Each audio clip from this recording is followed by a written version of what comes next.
I have travelled far and wide looking for remnants of lost villages to the sea. But I was interested in reading a passage from Matlock's own antiquarian, Mr.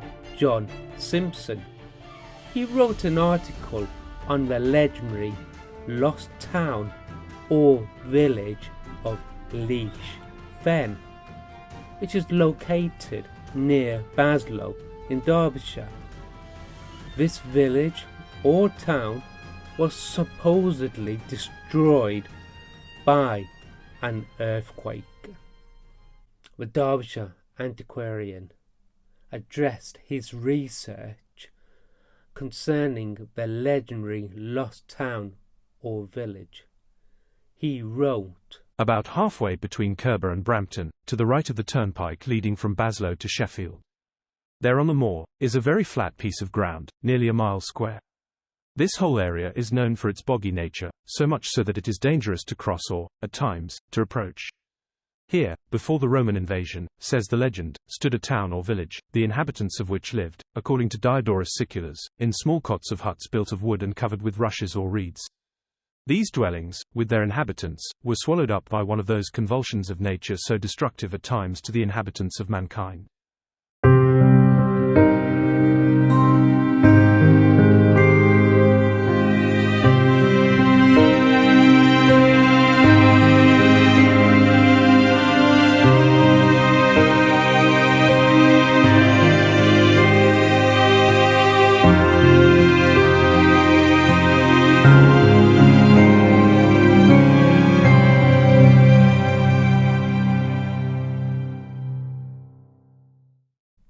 This large area of moorland, half of which lies in the parish of Baslow, is called Leash or Leash Fen.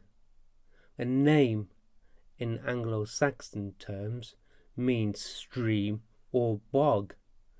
Having walked on this land, I can confer it is extremely boggy.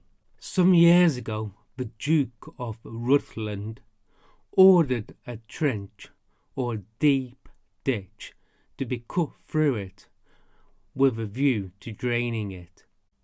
To the great surprise of the workmen, a variety of fragments of rude earthenware were found, and many pieces of black oak, squared and cut by some instrument. These appeared, from their form and appearance, to have been applied at some remote age for some useful purpose. On the south-east side of the supposed site of Leach Fen, the strongest marks of former civilization were found on its enclosure, and a plough turned up numerous articles of unknown nature or purpose. Near Leash Fen, and Mr. Grant, late gamekeeper to the Duke of Rutland, picked up a coin which the plough had laid bare, which he could not make nothing of, but on showing it to a gentleman experienced in such matters, £5 was offered and immediately taken.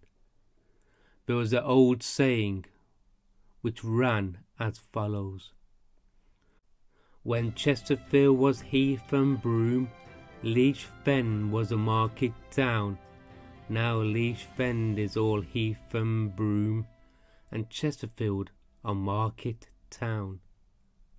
One would suppose that it was hardly possible for such a saying to gain currency without some basis in fact.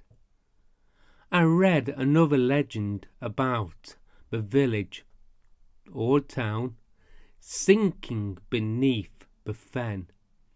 Perhaps the mysterious old rhyme is rooted in some truth. The name of the site appears to have undergone some variation. On modern audience map, it's spelled Leash Fen, Leach Fen, and Leash Fen. Altogether, Leach Fen has been a very tantalising problem for Derbyshire antiquarians. They knew so little, and yet very little is of such a nature that they could not, as far as it did, thrust it on one side as an idle and improbable story. I did come across Weaversley Cross on Leash Fen, near to the Chesterfield Road. This cross, chiselled from gritstone, was probably a boundary mark for either the Lost Village or Bewchief Abbey in Sheffield.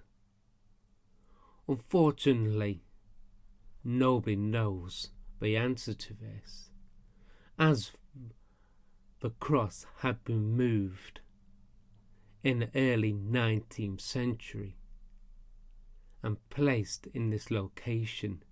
Where the original location was, nobody knows.